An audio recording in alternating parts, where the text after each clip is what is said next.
ဗုဒ္ဓင်္စာဓမ္မင်္စာသံဃင်္စာတရဏံကတောသတ္တရိရိယသစ္စာနိသမ္မာပညာယပတ္တိဣတံခောတရဏံခေမံဣတံတရဏမௌဒ္ဓမံဣတံတရဏမဂံမတဗ္ဗဒုက္ခပမုဇ္ဇရေယောစာကျင်သူသည်ဗုဒ္ဓင်္စာသင်္ချေလေးရတသိန်းက၌ဆေယပါရမီစုံညီအပြား30အနှင့်စွန့်ခြင်း5ပါးစရိယာတရားတို့ကိုဖြည့်ကျင့်တော်မူသောဗုဒ္ဓင်္စာမြတ်စွာဘုရားကို၎င်းဓမ္မင်္စာမလိတံပိုလိတံနိဗ္ဗာန်ပရိယ7ပါးသောတရားတော်မြတ်ကို၎င်းသံဃင်္စာအရိယာ8ဖောသံဃာတော်ရှင်မြတ်ပေါင်းကို၎င်းတရဏံတရဏံဣတိဆင်းရဲကိုဖြောက်ချမ်းသာကိုဆောင်စေနိုင်သောကြောင့်ကိုယ်ွယ်ရာဟု၍စိကပါကုန်၏သောထိုယရဏမြတ်သုံးပါးကိုစိကသောပုဂ္ဂိုလ်သည်သတ္တရိရိယသစ္စာနိအရိယတို့သိရသောသစ္စာ၄ပါးတရားကိုသမ္မာပညာယကောင်းမြတ်သောပညာဖြင့်ပတ္တိမြင်နိုင်၏ဣတံတရဏံဤရဏမြတ်သုံးပါးကိုကိုယ်ွယ်ခြင်းသည်ခေမံဘေးရန်အတွေ့အတွေ့အန္တရာယ်ဝေကြောင့်ကောင်းမြတ်လှပါပေ၏ဣတံတရဏံဤရဏမြတ်သုံးပါးကိုကိုယ်ွယ်ခြင်းသည်ဥဒ္ဓမံတန္တရာမှထွက်မြောက်ကြောင်းအကောင်းဆုံးကိုယ်ွယ်ခြင်းမြည်ပါပေ၏ဣတံတရဏံဤရဏမြတ်သုံးပါးကိုကိုယ်ွယ်ခြင်းကိုအာဂမအကြောင်းပြု၍သဗ္ဗဒုက္ခပေဝိစာရှိသည်များကုန်အလုံးစုံသောဆင်းရဲမှုအပေါင်းတို့မှာပမုဇ္ဇရိပမုဇ္ဇံတိကင်းလို့ကြရလေကုန်တည်းဒီကဲ့သို့ဓမ္မပဋ္ဌာပါဠိလာရှိသည်နှင့်အညီယရဏမြတ်သုံးပါးတို့အားရှိခိုးပူဇော်ရသောအင်္ဇလိပနာမဂါရဝမင်္ဂလာမဟာကုသိုလ်သောစေတနာတို့ကြောင့်အနိဋ္ဌာဗေဒံယမံခတ်သိမ့်မကောင်းမှုမှန်သမျှကင်းပါချုပ်ငြိမ်းကြကုန်သည်ဖြစ်၍အလိုရှိအပ်တောင်းတအမြတ်တို့အပ္ပစင်အပ်သောဒုက္ခခတ်သိမ့်ငြိမ်းအေးရမှန်မြတ်နိဗ္ဗာန်ကိုချမ်းသာသောကိုကျင့်တရားလင်းမြန်သောအသိဉာဏ်တို့ဖြင့်လွယ်ကူစွာမျက်မှောက်ပြုလွယ်နိုင်ကြသည်ကိုရှိစေ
နမောတတ္တဗဂဝတောအရဟတောသမ္မာသမ္ဗုဒ္ဓတ္တ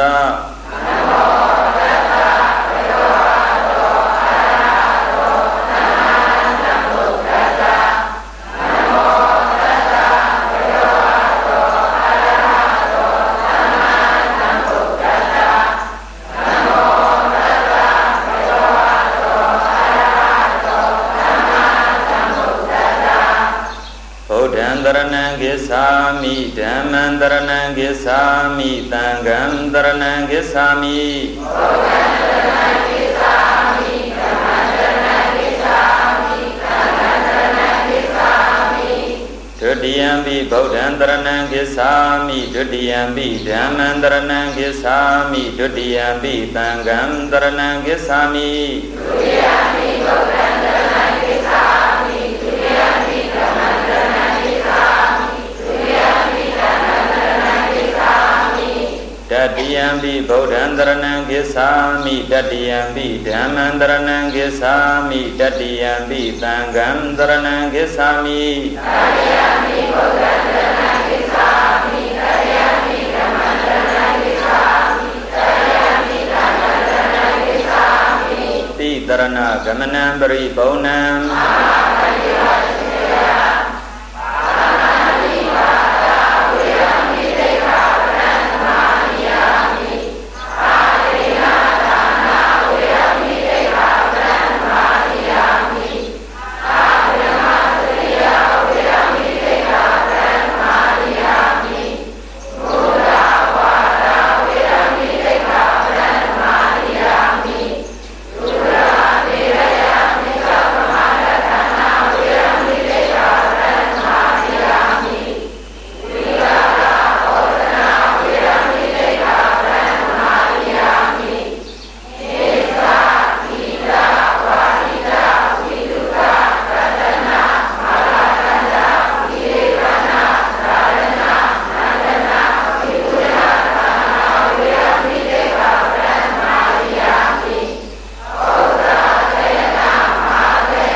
ပြောင်းသူတော်ကောင်းတို့ဒုံမေကိုပါတိလ၌တည်ကြသဖြင့်သီလဝန္တာဖြစ်ကြကုန်သောသင်္တကာရကမအပေါင်းသူတော်ကောင်းတို့သည်ပမာရောမိလျောပောစာခြင်းသည်ဆင်းရဲခြင်းအကြောင်းအပမာရောသမမိမလျောမပေါ့မစာခြင်းသည်သာချမ်းသာခြင်းအကြောင်းဟူ၍ယထာဗုဒ္ဓံဟုတ်တိုင်းမှန်စွာဝိဇ္ဇာနိတဝဉာဏ်ဖြင့်သိမြင်၍အပမာဒေနာမမိမလျောမပေါ့မစာအပမာဒခေါ်ညာတတိတရားဖြင့်သံပါတိထကိုစီကိုငှမလိုရအောင်ပြည့်စုံနိုင်ကြပါစေကုန်သတည်း1366ခုတကူလာဇန်9ရက်နေ့မွန်ပြည်နယ်မော်လမြိုင်မြို့နယ်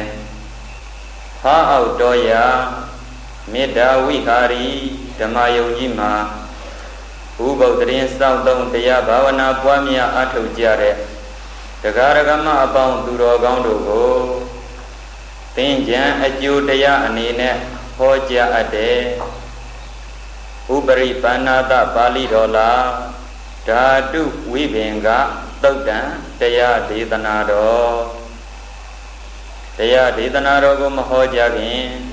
တရားပိုင်ရှင်ဖြစ်တဲ့မြတ်စွာဘုရားသခင်ကိုပါရမီတော်လာဂါထာလေးနဲ့ပူဇော်ကြရအောင်ပရိသတ်အပေါင်းသူတော်ကောင်းတွေတတ်နိုင်သလောက်မြတ်စွာဘုရားသခင်ရဲ့ဂုဏ်တော်ကိုအာရုံယူကြပေါ့ဒါရကဝိယသခုနိမန္တာနိသာမဟာပထဝီလောဟိတံသမုဒ္ဒောတကံအထိန်တိနေရုတာတိတံဧတာတိတံဇဟိတဝါနာပုရိတိဒတပါရမီကာရုဏီကောတတ္တဝဝိနိမြာကိုခြေတို့ကဲမြည်သူဝေဘေရိကဝိုင်းအောင်ယံစုရေအစုံဆုံးမို့ကျင်နာဘုံအေရွှေညံတော်မျောတွေလျက်ကိုယ်ရေကိုယ်ရာလိုမဟာကရုဏာတွေလွန်စွာပို့လှစွာသောမြတ်စွာဘုရားသခင်ကိုရောမြတ်ကြီးသည်သတ္တနံတာရဏတယသန္တရာကျော်တမျောမျော၌အတောမတဒုက္ခထလျက်ဟိကြပေယေတတ္တဝါတွေကိုခေမာတောင်ကံနိဗ္ဗာန်သို့ပြောင်းတန်းလွယ်ကူပို့ဆောင်တော်မူခြင်းငှာဒါရကဝိယသခုနိဟောထကောင်းခင်ဘောကျဲစဉ်သို့တွေ့လျင်မရမြောင်များလာသည့်မျက်လုံးတော်အစုံတို့ကို၎င်းမဟာပထဝီမန္တာနိစ2,400,000ဒူပေါင်းများသည်မဟာပထဝီသို့တွေ့ညီများပြကိုအသားတော်တို့ကို၎င်းလောဟိတံသမုဒ္ဒောတကံသမုဒ္ဒရာယေမကလေသည်နိနီထွေးထွေးကိုသွေးတော်တို့ကို၎င်း အထိန်သည်နေရုတတိတံမြင့်မိုးတောင်းမင်းမကလျင်သည်အတွင်ဒီမျိုးကိုယူတော်တို့ကို၎င်းစဟိတဝနာနှမျောမတွန်ရရဆက်ဆက်ကြည်စွန့်လျက်သာလျင်ပါရမီဖျားဖြစ်ရန်အကြောင်းကံဟုဆေရန်ဆုံးကြီးပါရမီတော်တို့ကိုဘုရေတိမဆုတ်မနစ်အာတိလုံးလဝါယမဖြင့်နေညာမသွေပြုစုစည်းဘူးတော်မူခဲ့ပါပေသည်တကားတေထိုဖျားဖြစ်ပုံယုံကြည်ပေတော်သင်သူတော်ကောင်းအပေါင်းတို့သည်ဇယမင်္ဂလံတွင်ပါနှစ်တန်းယမံအပေါင်းအောင်ညောင်းအောင်ရမင်္ဂလာသည်ဟောတုယနေ့ယခုအစပြု၍စုစုကုန်လုံးပြည့်စုံနိုင်ကြပါစေကုန်သတည်း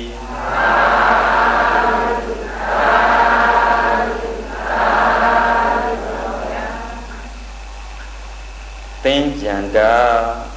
ကူးပြောင်းခြင်းလို့အ내အဓိပ္ပာယ်ရပါတယ်။ဘာဒီကူးပြောင်းတာလဲပက္ခဒိဏနေ့ရက်တွေကိုရေတွက်ခြင်းဆိုတဲ့1366ခုဆိုတဲ့ရက်ကိုလကိုနှစ်စားပြီးတော့ကူးပြောင်းလာတဲ့နှစ်ဟောင်းကနေပြီးတော့1368ခုဆိုပြီးကူးပြောင်းမှုအတွက်နှစ်ခုဆိုပြီးပြင်ဆင်ကြတဲ့အချိန်ကာလမှာမိမိတို့ရဲ့နှစ်ဟောင်းကအညစ်အကြေးတွေကင်းဝေးစင်ကြယ်ပါစေကြောင်းဆုတောင်းပန်ထွားပြီးတော့ခလေးတွေတွေးကြတဲ့ပုဂ္ဂိုလ်တွေကတော့တယောက်နဲ့တယောက်ရေစင်ရေအေးလေးတွေသွန်းလောင်းပြီးတော့ရေကစားကြတယ်ဒါကခလေးတွေလှုပ်တဲ့အလုပ်ဒါတဲ့နည်းနည်းလေးအတိတရားတိုးပွားတဲ့ပုဂ္ဂိုလ်တွေကနှစ်သက်ကိုကုသိုလ်ဒါနတွေနဲ့ပြောင်းကြမယ်ဆိုပြီးတော့အလှူဒါနကောင်းမှုကုသိုလ်တွေပြုကြတယ်ဒါတဲ့ရင့်ကျက်မှုရှိကြတဲ့ပုဂ္ဂိုလ်တွေကဒါနဆိုတာသီလချမ်းရံပြီးအခြေခံကောင်းပါမှအကျိုးကြီးမားတယ်ဒါကြောင့်မို့လို့ကာယကံသီလတွေစင်ကြယ်အောင်ဝစီကံတွေစင်ကြယ်အောင်တို့သီလတရားတွေပါစောင့်သုံးကြမယ်ဆိုပြီး5ပါးသီလကအစပြုပြီးတော့10ပါး9ပါး10ပါးနိုင်သလောက်စောင့်သုံးကြတယ်ဒါတဲ့တဆင်းမြင်မာတဲ့ပုဂ္ဂိုလ်တွေကတော့တို့ကာယကံဝစီကံတွေစင်ကြယ်ယုံမျှမကပဲနဲ့နှစ်ဟောင်းကအညစ်အကြေးတွေအကုန်လုံးကင်းဝေးစင်ကြယ်သွားအောင်တို့ရဲ့မနောကံလေးတွေကိုဖြူစင်သွားအောင်ဘာဝနာရည်ချမ်းလေးတွေနဲ့ဆေးကြောကြမယ်တရားရည်အေးအမြိုက်ဆေးလေးတွေနဲ့တို့ဟာဆေးကြောကြမယ်ဆိုတဲ့ရည်ရွယ်ချက်နဲ့9ပါးသီလတွေစောင့်သုံးပြီးတော့မေတ္တာဘာဝနာရည်ချမ်းလေးတွေပက်ပြန်ပြီးတော့ခတ်သိမ်းကုန်သောတတ္တဝါအပေါင်းတို့သည်ဘေးရန်ကင်းကြပါစေစိတ်ဆင်းရဲကင်းကြပါစေကိုယ်ဆင်းရဲကင်းကြပါစေကြံကြံမာမာချမ်းချမ်းသာသာဖြင့်မိမိခန္ဓာဝန်ကိုရွတ်ဆောင်နိုင်ပါစေလို့မိမိတို့ရဲ့ဘာဝနာရည်ချမ်းလေးတွေနဲ့စိတ်အစဉ်ကိုဆေးကြောကြတယ်ဒီလိုဆေးကြောကြတဲ့ပုဂ္ဂိုလ်တွေထဲမှာကူးပြောင်းခြင်းအစစ်နဲ့ကူးပြောင်းသွားတဲ့ပုဂ္ဂိုလ်တူကိုနမူနာထုတ်ပြီးတော့ပြောပြရရင်တော့ဒီဓာတုဝိပင်ကသုတ်တံဖြစ်ပေါ်လာစေတဲ့ပုဂ္ဂိုလ်ပက္ကုတာတိအမျိုးကောင်းသားကိုအကြောင်းထေရုပ္ပတ္တိအနေနဲ့အခြေခံရမှာပဲမြတ်စွာဘုရားသခင်ပွင့်ထွန်းပေါ်ပေါက်တော်မူမဲ့အချိန်ကာလပတ်ဝန်းကျင်လို့ခန့်မှန်းရမှာပေါ့ဒီအချိန်ကာလမှာတက္ကသိုလ်ပြည်ရှင်ပက္ကုတာတိရှင်မြင်းကြီးရဲ့လို့ဘုံကံအင်မတန်ကြီးမားတဲ့ရှင်မြင်းကြီးတစ်ပါးရှိခဲ့တယ်သူ့ရဲ့တိုင်းနိုင်ငံဟာ12ယူဇနာကျယ်ဝန်းသလိုစီးပွားဥစ္စာယရနာရွှေငွေအလျံပယ်ပြည့်စုံစစ်သည်ဘိုးဘအင်အားအင်မတန်များပြားတဲ့ရှင်မြင်းကြီးတစ်ပါးဖြစ်တယ်သူ့ရဲ့တိုင်းနိုင်ငံကဂုံတွေအယက်တစ်ပါးဝေးကွာစွာမိုင်200ကျော်ဝေးတဲ့ခရီးတွေကိုပင်လျင်တွားရောက်ပြီးတော့ဂုံကူတန်ရောင်းဝယ်ကြတဲ့အခါ ရာဇကြိုပြည့်ရှင်ဘယင်ပိမိတာရရှင်မင်းကြီးကလည်းပဲထိနှံအုပ်ချုပ်မင်းလုံနေတဲ့အချိန်ကာလဂုံတယ်တွေကပိမိတာရရှင်မင်းကြီးထံတွားရောက်ဖို့မျောလက်ဆောင်ပန်းနာတွေဆက်တာတက္ကသိုလ်ကြီးကလာရောက်တဲ့အကြောင်းပြောကြတော့တင်တို့တက္ကသိုလ်ကြီးမှာရှိနေတဲ့ရှင်မင်းကြီးဟာအသက်အရွယ်အားဖြင့်ဘယ်အသက်အရွယ်မှာရှိပြီလဲမေးလိုက်တဲ့အခါကျတော့မိမိနဲ့အသက်အရွယ်အားဖြင့်လည်းအတူတူဖြစ်နေတယ်စစ်သည်ဘိုးဘအင်းအားတွေကိုမေးကြည့်လိုက်တော့လည်းပဲမိမိနဲ့မတိမ်မယိမ့်ပဲတိုင်းနိုင်ငံရဲ့စီးပွားဥစ္စာတွေကိုမေးကြည့်လိုက်တော့လည်းအင်မတန်မှကောင်းမြတ်တယ်ဒါကြောင့်မလို့စိတ်ဝင်စားပြီးတော့သင်တို့ရဲ့နိုင်ငံမှာရှိနေတဲ့ရှင်မင်းကြီးဟာမင်းညင်တရား10ပါးနဲ့အညီတိုင်းသူပြည်သားလူအများကိုစိုးမိုးအုပ်ချုပ်မင်းလုပ်ပါရဲ့လားမေးလိုက်တော့အရှင်မင်းကြီးရာဇရန်10ပါးမင်းညင်တရားနဲ့အညီတိုင်းနိုင်ငံကိုစိုးမိုးအုပ်ချုပ်မင်းလုပ်ရုံမြမကပဲနဲ့သတ္တမေဒပုရိသမေဒတမ္မပါတာဝါစာပေယအစရှိတဲ့ရာဇသင်္ကဟတရား၄ပါးနဲ့လည်းပဲတိုင်းသူပြည်သားလူအများကိုရင်ဝယ်သားပမာစောင့်ရှောက်ပါတယ်ဆိုပြီးလျှောက်ထားလိုက်တော့ဝမ်းသာလိုက်တာသတ္တမေဒဆိုတာကတော့ကောက်ပဲသီးနှံအရာမှာလိမ္မာတယ်မိမိရဲ့တိုင်းနိုင်ငံမှာဒီနှစ်ကောက်ပဲသီးနှံဖြစ်ထွန်းမှုစွမ်းအားဘလောက်အထိရှိသလဲအဲ့ဒီဖြစ်ထွန်းမှုစွမ်းအားအပေါ်မှာအခြေတည်ပြီးတော့အများဆုံးအနေနဲ့ဆယ်ဖို့တဖို့ကိုသာလျင်အခွန်အနေနဲ့ကောက်ခံတော်မူတယ်တမ္မာပါတာဆင်းရဲသားတွေရဲ့စိတ်နှလုံးကိုစွဲညှိနေအောင်အဲ့ဒီဆင်းရဲသားတွေကိုလက်မှတ်အရေးအထိုးလေးတွေပြုလုပ်ပြီးတော့3နှစ်တာကာလအတွင်းမှာအတိုးမယူပဲနဲ့အသဗျာ1000 2000စသည်အပြင်ထုတ်ပေးတယ်ထိုခေတ်ထိုကာလကငွေတန်ဖိုးနဲ့ခုခေတ်ခုကာလကငွေတန်ဖိုးနှိုင်းစာကြည့်ရင်တော့တန်း40အထက်လောက်မှရှိလိမ့်မယ်လို့ယူဆရပါတယ်ဆင်းရဲသားတွေကိုတန်း40လောက်3နှစ်လောက်အတိုးမယူပဲနဲ့ထုတ်ပေးမယ်ဆိုရင်ထိုဆင်းရဲသားတွေအကုန်လုံးချမ်းသာပြီးမသွားနိုင်ဘူးလားချမ်းသာသွားမယ်ချမ်းသာသွားတဲ့ဆင်းရဲသားမရှိတဲ့နိုင်ငံတစ်ခုဖြစ်သွားရင်ထိုနိုင်ငံမချမ်းသာဘူးလားထိုနိုင်ငံချမ်းသာရင်ထိုနိုင်ငံကိုအုပ်ချုပ်မင်းလုပ်တဲ့ရှင်ဘုရင်ကြီးချမ်းသာပြီးမသွားဘူးလားချမ်းသာသွားတယ်ဒါဟာအခြေခံလေးတွေပဲဒါကိုရာဇသင်္ကဟလို့ခေါ်တယ်တမ္မာပါတာဆင်းရဲသားတွေကိုသာချီးမြှောက်ထောက်ပံ့တာမဟုတ်ဘူးပုရိသမေဒခေါ်တဲ့အမှုတန်သူရဲကောင်းတွေကိုလည်းပဲ6လတစ်ကြိမ်စုတွေချီးမြှောက်ပြီးတော့ထောက်ပံ့တယ်ဒီလိုစုတွေပေးမယ်ဆိုရင်ဝန်ထမ်းတွေအနေနဲ့စားတဲ့တဘိုးကြိုးစားပြီးတော့နိုင်ငံအကျိုးကိုတည်ဖို့မဲ့သဘောမရှိဘူးလားရှိတယ်စုကိုလိုချင်တာကလည်းတကြောင်ကြိုးစားတယ်ဆိုတဲ့ဂုဏ်ကိုရှင်မင်းကိုယ်တိုင်ကချီးမြှောက်နေပြီဆိုရင်ထိုပုဂ္ဂိုလ်တွေအနေနဲ့ရိုးသားမှုမှလည်းစံပြကြိုးစားမှုမှလည်းထိတ်ဆုံးအထိရောက်မသွားနိုင်ဘူးလားရောက်သွားနိုင်တယ်ဒီနိုင်ငံမကြီးပွားဘယ်နိုင်ငံကြီးပွားမလဲဒါဟာမသေးကြဘူးလားသေးကြတယ်ဒါကိုရာဇသင်္ကဟလို့ခေါ်ပါတယ်ဝါစာပေယရှစ်ပွယ်သောစကားတွေကိုပြောကြရဲ့အဆင့်အတန်းခွဲကြမှုမရှိဘူးမိမိနဲ့အကိုတော်တော့အရွယ်ကိုအကိုဦးလေးတော်တဲ့အရွယ်ကိုဦးလေးဘာကြီးဘာတွေတော်တဲ့ပုဂ္ဂိုလ်တွေကိုဘာကြီးဘာတွေမိကြီးမိတွေတော်တဲ့ပုဂ္ဂိုလ်တွေကိုမိကြီးမိတွေပိယဝါစာချစ်ပွယ်သောစကားလေးတွေနဲ့လည်းထောက်ပံ့တယ်နှုတ်ချိုရင်ရှူတပါနှုတ်ကောင်းတော့ဘာဖြစ်လဲဤဆိုးတယ်သို့တော့နှုတ်ခမ်းလေးကိုပြည့်ဆန်းပြီးတော့ပြောတဲ့စကားမျိုးမဟုတ်ဘူးတကယ်ကိုအကျိုးလိုလားတဲ့စိတ်ဓာတ်နဲ့ဟိုးဥစဉ်ဖောက်ရွာထဲမှာလည်းအကြောင်းအလျော်စွာသင်္ကဟတရား၄ပါးဟောခဲ့တယ်ချစ်ပွဲစကားပေးကမ်းညာ၍စီးပွားဆောင်လင်ကိုယ်လူကျင့်ဟုလေးစင်သင်ကြိုသူကိုထောက်ထားကောင်းမှုအားကြောင့်လက်ဘဝနှင့်ခြေဘဝပါနူးညံ့စွာ၏ရှစ်ဖြာလက်ချောင်းဆယ်ချောင်းခြေတော်ညီမြသောကြောင့်မူရောတွင်လေအတွင်စစ်၌ရေရေဖြောင်လေးစပါးစေသောပုတ္တကသောဖြောင်သာညီညာလက္ခဏာဖြင့်ကောင်းစွာသိမ့်စီလုံးစီပေါင်းစုလက်တွင်ပြုအပ်ပရိသတ်သာရှိတော်မူပါ၏သောမြတ်စွာဘုရားဆိုပြီးတော့သင်္ကဟတရား၄ပါးမဟောခဲ့ဘူးလား ဟောခဲ့တယ်အခုသင်္ဃဟတရား၄ပါးထဲမှာလည်းပဲရာဇသင်္ဃဟဆိုတာမှာချစ်ပွဲစကားလေးတွေပြောဖို့မလိုဘူးလားလိုတယ်ဒီလိုထောက်ပံ့မှုတွေနဲ့ပြုလုပ်တဲ့အတွက်တိုင်းနိုင်ငံဟာအင်မတန်မှကြီးပွားချမ်းသာငြိမ်သက်အေးချမ်းဝမ်းပန်းတသာရှိပါတယ်အရှင်မင်းကြီးပြောလိုက်တော့ရာဇယုပြည့်ရှင်ဗရင်ပိမိတာရမင်းကြီးဝမ်းသာလိုက်တာဒီတိုင်းနိုင်ငံကရှင်ဘုရင်မျိုးနဲ့မဟာမိတ်ပြုတဲ့နဲ့အမောင်တို့တင်တို့ဟာငါရဲ့တိုင်းနိုင်ငံမှာချမ်းသာစွာအကောက်အခွန်မဲ့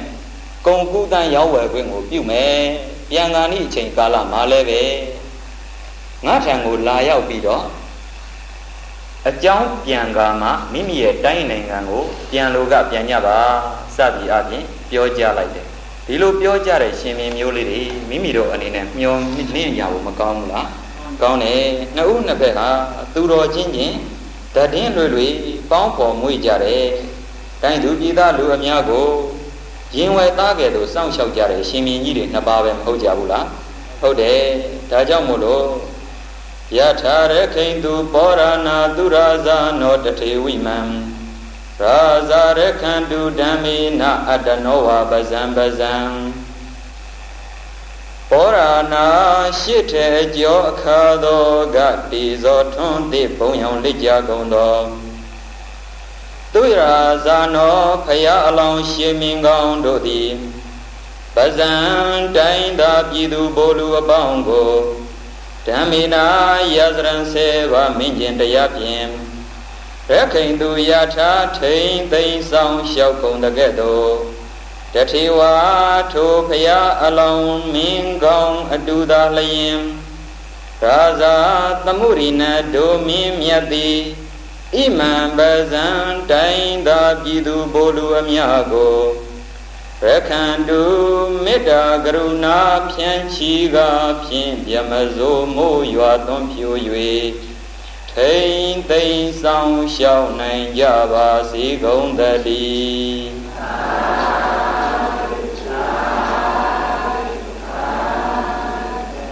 ပရိအယံဓာတ်တွေထဲမှာရှေ့ဆရာတော်ဘုရားများဆက်ဆိုခဲ့တဲ့ဂါထာလေးမပါဘူးလားပါတယ်ယထာရခိန်သူပောရဏသူရာဇာနောတထေဝိမံဘုရားအလောင်းရှင်မင်းကောင်းလေတိုင်းသားပြည်သူများဘိုလ်လူကိုမိမိရဲ့ရင်ဝယ်သားနဲ့အလားမချစောင့်ရှောက်ခဲ့ကြတဲ့အတွက်ဒီကဲ့သို့လို့စောင့်ရှောက်တဲ့မင်းကောင်းမင်းမြတ်တွေတိုင်းနိုင်ငံကိုစောင့်ရှောက်ပါစေတိုင်းသူပြည်သားလူအများမှာဒီလိုစိုးမိုးအုပ်ချုပ်မင်းလုပ်တဲ့ရှင်မင်းကောင်းတွေရပါစေဆိုပြီးတော့ရှေ့ဆရာတော်ကြီးတွေဆက်ဆိုခဲ့တဲ့အတိုင်းရှင်မင်းနှစ်ပါးတယောက်နဲ့တယောက်ချစ်ကြည်စွာအပြန်အလှန်လက်ဆောင်နေပေးရာဇဂိုပြည်ကနေသွားရောက်ပြီးကုံကူတန်းရောင်းဝယ်တဲ့ပုဂ္ဂိုလ်တွေကိုလည်းပဲပက္ကုတာတိရှင်မင်းကြီးကသူ့ရဲ့တက္ကသိုလ်ပြည်မှာအကောက်အခွန်ကင်းလို့ခွင့်နေပေးတယောက်နဲ့တယောက်ရွှေလန်းငွေလန်းနေဖောက်ချစ်ချစ်ခင်ခင်နဲ့လက်ဆောင်ပန်းနာတွေအပြန်အလှန်ပေးခဲ့ကြတယ်ဒီနေ့မှာတော့တက္ကသိုလ်ပြည်ရှင်ပက္ကုတာတိရှင်မင်းကြီးထံကိုအင်မတန်မှကောင်းမြတ်တဲ့လက်ဆောင်ပန်းနာကဗလာ၈ထည်ရရှိလာတယ်အယောင်အသွေးအပြင်အစင်း၅ပါးနဲ့ပြည့်စုံတယ်အတွေ့အထိအပြင်အလွန်ကောင်းတယ်အင်မတန်မြင့်မြတ်တဲ့အသုံးအဆောင်တွေဖြစ်နေတယ်ဒီလိုအသုံးအဆောင်တွေကိုသုံးဆောင်ရတဲ့အခါကျတော့တယောက်နဲ့တယောက်ချစ်ခင်တဲ့ပုဂ္ဂိုလ်တွေဆိုတာသတိမရဘူးလားရတယ်တို့ရဲ့မိတ်ဆွေတန်ကိုဒီလက်ဆောင်ပန္နာလေးတွေပေးရရင်တော့ကောင်းမှာပဲလက်ဆောင်ပန္နာပေးတယ်ဆိုတာကောင်းတာကိုပေးသလားမကောင်းတာကိုပေးသလားကောင်းတာကိုပေးကြတယ်အကောင်းစားအမျက်စားအနေနဲ့ပေးလိုက်တဲ့လက်ဆောင်ပန္နာကိုနန္တာကျုပ်တွေရှစ်ခုအသေးချာပြုပြင်ပြီးတဲ့အခါကျတော့ပုတ်လုံးလေးလိုလုံးပြီးတော့ပြုပြင်အပေါ်ကနေပြီးတော့ချိတ်လုံးနဲ့တစ်ခါအုပ်ပြီးတဲ့အခါကျတော့မင်းအသုံးဆောင်ပဝါပါပါလေးနဲ့ပတ်မင်းတစ်စိတ်ခတ်နေပြီးတော့တိုင်းသားပြည်သူဘိုလ်လူအများရဲ့ရှေ့မှာသာလျင်ဖွင့်ကြည့်တော်မူပါဆိုပြီးတော့ဗိမိသာရရှင်မင်းကြီးထံကိုပို့သားလိုက်တယ်ဗိမိသာရရှင်မင်းကြီးကလည်းတို့ရဲ့မဟာမိတ်ထံကရရှိလာတဲ့ပစ္စည်းကိုတိုင်းသားပြည်သူဘိုလ်လူအများလာရောက်ပြီးတော့ကြည့်ရှုရမယ်ဖိတ်ခေါ်လိုက်တယ်ဘိုလ်ဓုအလယ်မှာအထဲမှာပါလာတဲ့သစ္စာကျုပ်ကလေးတွေကိုဖွင့်လှစ်ပြီးတော့ကြည့်လိုက်တဲ့အခါကျတော့ အမျိုးအစားအင်မတန်မှကောင်းမွန်တဲ့ကပလာထဲတွေကြည့်လိုက်တော့အရွယ်အစားအပြင်သိငယ်တော့လဲဖြန့်ကြည့်လိုက်တဲ့အခါ36တောင်မြပမာဏရှိတယ်ကောင်းမြတ်လွန်းတဲ့ပစ္စည်းတွေဗိမိတာရရှင်မင်းကြီးအနေနဲ့လဲမြတ်စွာဘုရားထံတွားရောက်ပြီးတော့မလှူဒန်းဘူးလားလှူဒန်းတယ်တိုင်းသားပြည်သူဘိုလ်လူအများကလည်းဝမ်းသာလိုက်တာ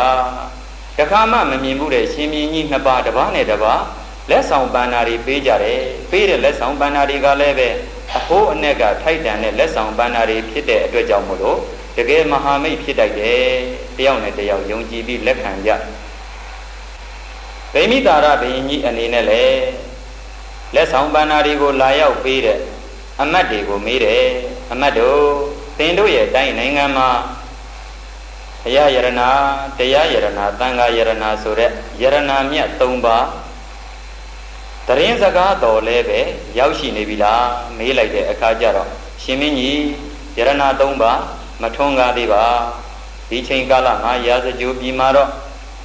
ဗိမိတာရရှင်မင်းကြီးရဲ့လျှောက်ထားမှုအရာမြတ်စွာဘုရားသခင်အနေနဲ့တွားရောက်ပြီးတော့တရားရည်အမြိုက်စေတွေတိုက်ကြွလို့ဗိမိတာရရှင်မင်းကြီးအနေနဲ့လဲ